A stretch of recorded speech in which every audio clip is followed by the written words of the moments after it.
गुरु प्यारी साध संगत जी, आप सभी को राधा स्वामी जी। साध संगत जी, कुछ बातें हमें किताबों से नहीं बल्कि ज़िंदगी के असल अनुभव से पता चलती है। कुछ जगहों पे ऐसा होता है कि हम शांति की तलाश में बैठ जाते हैं, लेकिन जब असल में हम अनुभव करते हैं तो पता लगता है शांति तो अक्सर मौन रहकर और अपने मन को शांत कर कर ही हम लोग प्राप्त कर सकते हैं। बड़े बड़े तीर्थ स्थल पर जाकर, पहाड़ों में जाकर हम लोग किसी भी प्रकार की शांति को प्राप्त नहीं कर सकते हैं। तो साध संगत जी, यह घटना भी ऐसे ही एक लड़के की है जिसका नाम आर्यन था। आर्यन पढ़ाई लिखाई में शुरू से ही काफ़ी अच्छा था। उसको फिलोसफी जानना काफ़ी अच्छा लगता था। भगवान के बारे में जानना, किसी भी हर फेमस तीर्थ स्थल के बारे में जानना, उन चीज़ों के बारे में पढ़ना आर्यन को काफ़ी ही पसंद था। वह दूसरे बच्चों से बिल्कुल ही अलग था। किताबें पढ़ता था अक्सर, मानव जीवन हुआ किस लिए है और मानव जीवन की रचना आखिर किसने की है, यही सब चीज़ों में वह खोया रहता था। लेकिन ऐसा नहीं है कि वह ये सब बातों में ही खोया रहता था, पढ़ाई नहीं करता था। इसके साथ साथ वह पढ़ाई भी खूब करता था। स्कूल में भी उसके नाम के काफ़ी चर्चा थे। स्कूल में भी पढ़ाई में आर्यन के अच्छे ही मार्क्स आते थे।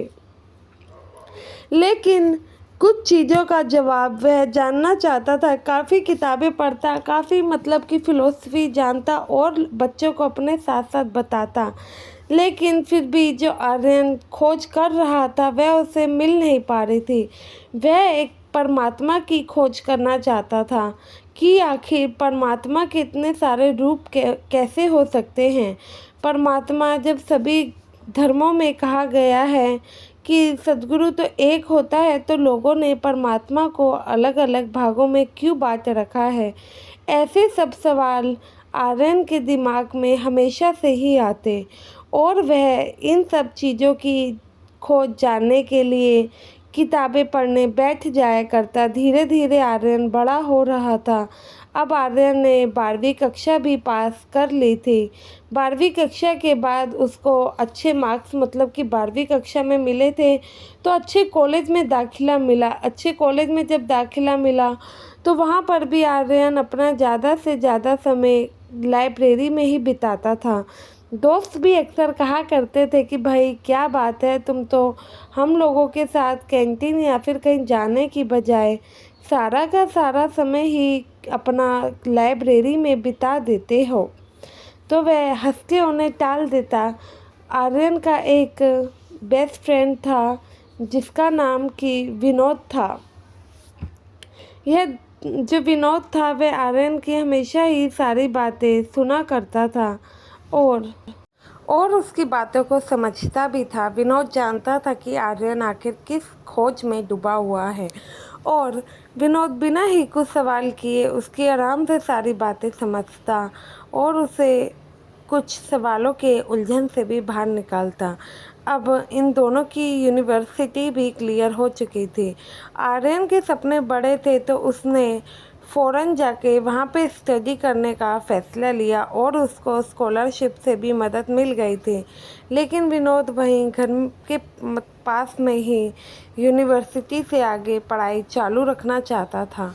अब आर्यन तो फ़ॉरेन चला गया, लेकिन आर्यन वहाँ जाके एकदम अपने आप को अकेला महसूस करने लगा। जिस चीज़ की, जिस शांति की उसे तलाश थी वह अब उसे किताबों में भी नहीं मिलती थी। ज्ञान तो उसे बहुत था, लेकिन वह चीज़ उसके पास ही नहीं थी जो वह चाहता था। एक दिन आर्यन के पास कॉल आता है।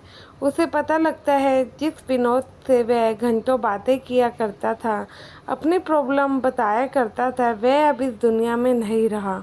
यह सुनने के बाद तो मानो आर्यन के होशो हवास ही उड़ गए हो। एकदम से वह अपने आप को टूटा हुआ महसूस करने लगा। आखिर वह जिससे इतना समय बिताकर बातें करता था, अपनी परेशानी बताता था, वही दोस्त नहीं रहा तो किससे अब अपनी बातें किया करेगा।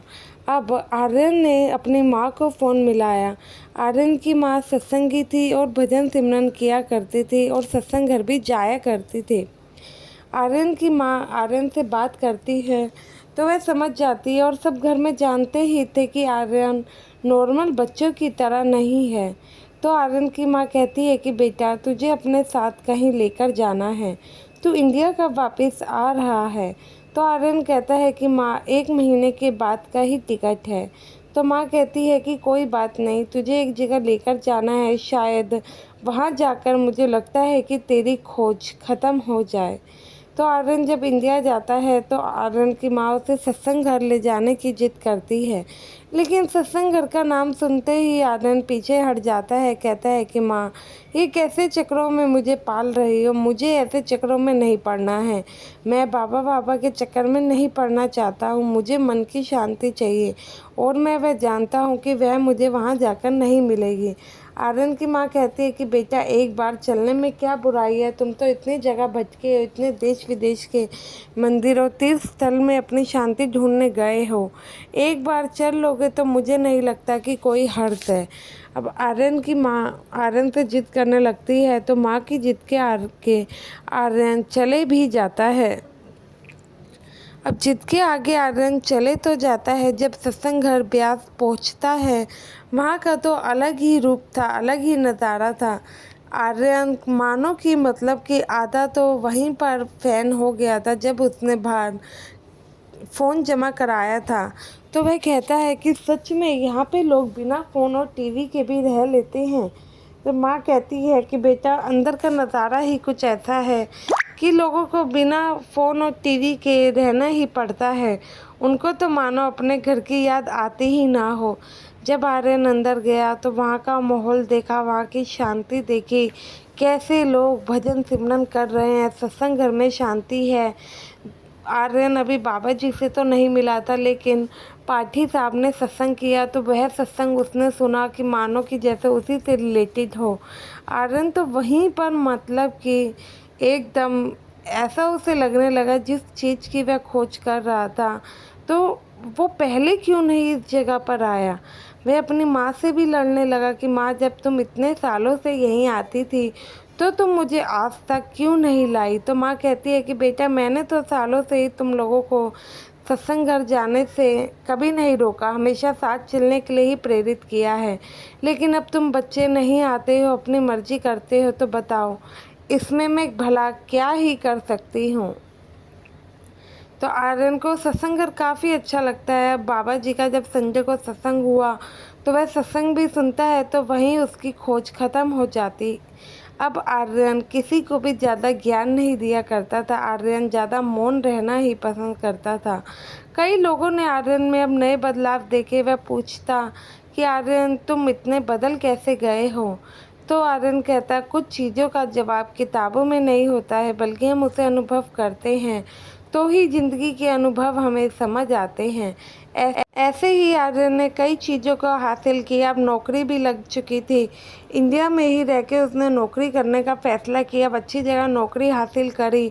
वहाँ पर भी आर्यन का काम स्वभाव काफ़ी मतलब कि जो कि मौन रहने का उसका स्वभाव था, काफ़ी शांत जो रहता था, कामिंग बिहेवियर इसका काम आया।